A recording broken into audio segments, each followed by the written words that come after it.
I wanted to go 90s this time, so I went with the RZA route.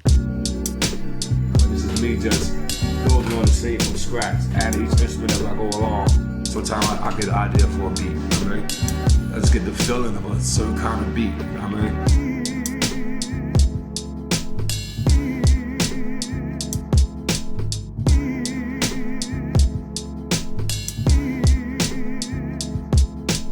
First came first, the sample.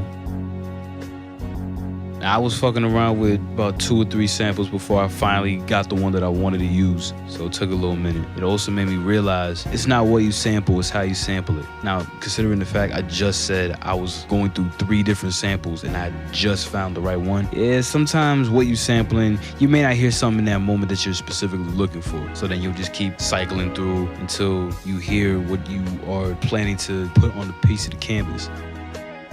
Sometimes that sample that you're listening to right now, the idea may not come to you in that moment or that day. Maybe the next day or next week or next month, next fucking year. It might come to you and be like, oh shit, I can flip this. In the 90s, there's a fucking pig was just honking next door. In the 90s, they had different samplers than today. Not every single producer would have an ASR-10, an SP-1200. Only a select handful would actually use those nowadays. Why? I don't know. But also learning the limitations that come with these old machines. You learn different techniques on how to get around those limitations. The SP-1200, you only had a few seconds to sample on it, so then you had to figure out a way to overcome this by pitching up the sample or the vinyl high when you record it, and then pitch it down to the target pitch that you want once you're making the beat. And that in turn gave this colorful effect to the sample or whatever was recorded. And that's what gave the 90s sound. ASR-10 is different. I'm not an expert in it, but I know that you can record at least longer sequences or longer phrases. You can do different sequences within that shit too. ASR was used prominently by the RZA and the Alchemist that I can name off the top of my head. But this is inspired by Wu-Tang, so we on our killer beat shit today. I had to get the drums, so I just picked the drums out the Wu-Tang pack. I layered the shit out of the snares. Sometimes one snare just doesn't do the job.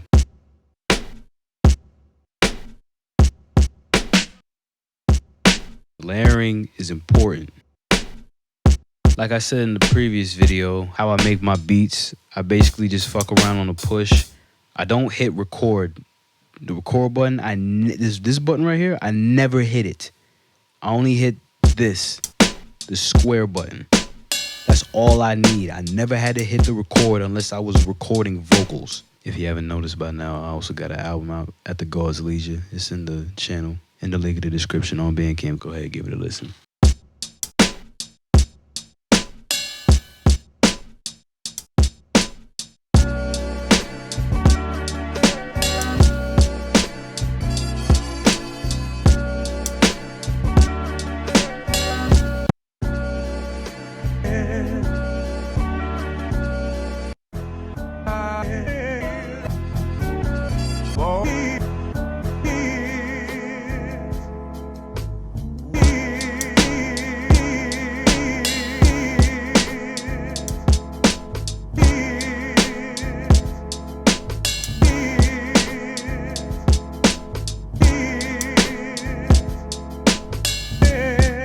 Some sounds I gotta tweak, some things I gotta take, remove, add, whatever. I think it's much more removing shit within the mix, but still fuck with it.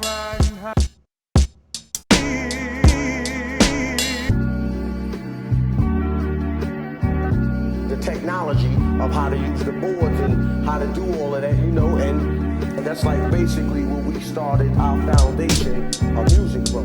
Right. You know what I'm saying? Because Rakim, which is the RZA, he isn't presently here right now. You know what I'm saying? I mean, the genius taught Rakim, but Rakim was the one who went and bought the equipment and sat down there and actually studied.